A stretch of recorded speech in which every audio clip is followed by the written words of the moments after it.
This chapter tells the story of Abram, a man chosen by God. God saw something special in Abram, a potential for greatness, a willingness to listen.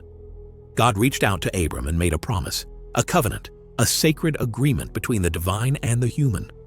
This promise was profound, a promise that would resonate through generations. God promised Abram a family as vast as the stars in the night sky. Imagine looking up on a clear night and seeing countless stars stretching beyond your vision. God promised Abram that his family would be just as numerous, a multitude beyond measure. He also promised Abram a land, a place to call home, a place of belonging and security. This land would be a home for Abram and for all his descendants, a lasting inheritance. This covenant, this promise, is foundational to the Bible. It is a cornerstone of faith, a bedrock upon which much of the biblical narrative rests. It echoes through generations, impacting countless lives, shaping the history of God's people, guiding their journey through time. Abram's story is more than just a story. It's a powerful example of how God works in the world, interacting with humanity, intervening in human affairs. It shows God's faithfulness, his unwavering commitment to his people, even in the face of human weakness. It shows God's love, a love that endures through trials and triumphs, a love that is constant and unwavering. This chapter is a crucial moment in Abram's journey of faith. It's a turning point, a moment of decision, a crossroads where Abram must choose his path. Abram faces a difficult choice, a choice that will impact his future and the unfolding of God's plan for him and his descendants. Abram, like all of us, is imperfect. He makes mistakes.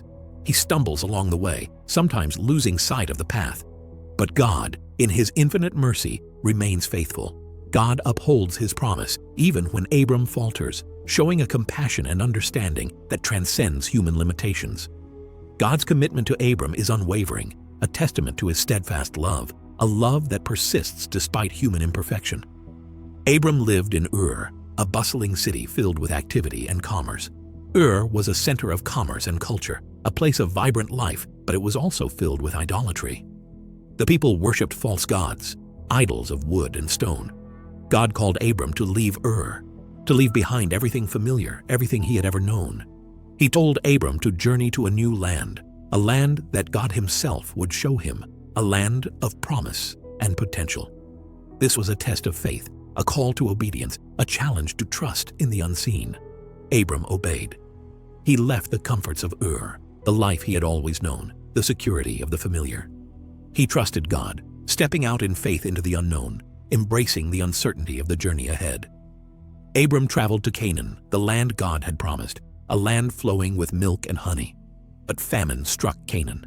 The land was dry and barren. There was not enough food, not enough water to sustain life. Abram, facing hardship, went to Egypt, seeking refuge from the famine, hoping to find sustenance and survival. In Egypt, Abram faced new challenges. He was afraid, fearful for his life and the life of his wife. He lied, saying Sarai, his wife, was his sister. He feared the Egyptians would harm him if they knew she was his wife, a deception born of fear. Pharaoh, the ruler of Egypt, took Sarai into his household, captivated by her beauty. But God intervened. God sent plagues upon Pharaoh's house, disrupting the normal order, demonstrating his power. Pharaoh realized his mistake and returned Sarai to Abram, recognizing the divine hand at work. Abram left Egypt wealthier than he had arrived, blessed with material possessions. But he also carried the weight of his deception, the burden of his lie. He returned to Canaan, the land of promise, a land he now saw with new eyes. The chapter begins with Abram back in Canaan, wealthier but also wiser, having learned from his experiences in Egypt. Lot, Abram's nephew, had also prospered. Their flocks and herds had grown large, exceeding the capacity of the land. The land could not support both Abram and Lot. There was not enough pasture, not enough water to sustain both their families and their livestock. Abram, in a gesture of generosity and faith, let Lot choose first, demonstrating his trust in God's provision. Lot chose the fertile plains near Sodom and Gomorrah.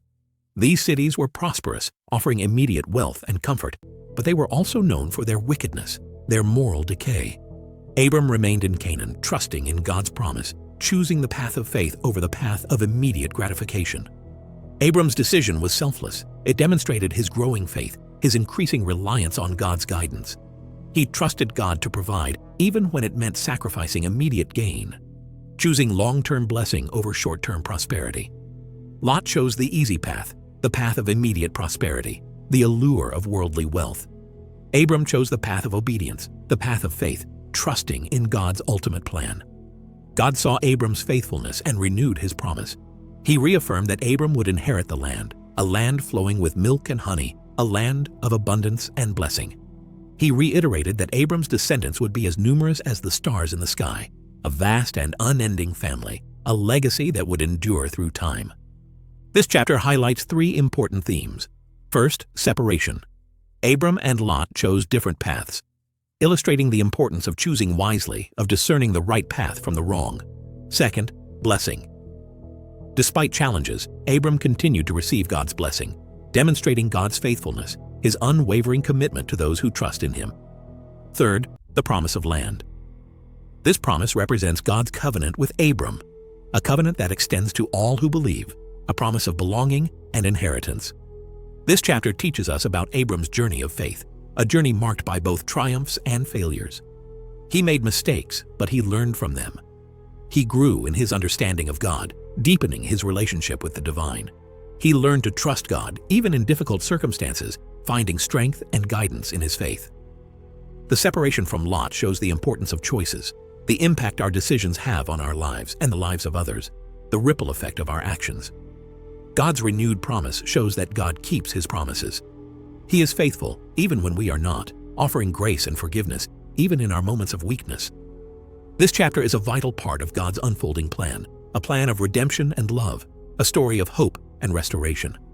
This chapter centers on God's promise to Abram, a promise of land, a promise of family, a promise of blessing. God promised Abram land, a place to call home, a place of belonging and security, and a vast family, a legacy that would endure through generations, a continuation of his lineage. This promise is foundational to the Bible, a cornerstone of faith, a testament to God's faithfulness and love. Abram's story teaches us about faith and trust, about the importance of relying on God even in the face of uncertainty. It shows us that God is present even when we falter, even when we make mistakes, offering a constant presence of guidance and support. God offers grace, forgiveness, and a second chance, an opportunity to learn and grow from our errors. God's plan is greater than our shortcomings. His purposes will prevail despite our failures, demonstrating his ultimate power and authority. This chapter helps us understand God's plan, his unwavering commitment to his people, his desire for relationship and connection. It reveals how God works in our lives, guiding us, shaping us, and leading us towards his ultimate purpose, a purpose of love and redemption. Before time was measured, a story began. Sacred Narratives brings that story to life. And what you hear today is only a fragment. Unlock the full experience on Spotify, audiobooks.com, Everand, Rakuten Kobo, B and N Audiobooks, TuneIn, Baker and Taylor, Bibliotheca, Overdrive, and the Sacred Narrative app. Please like and subscribe.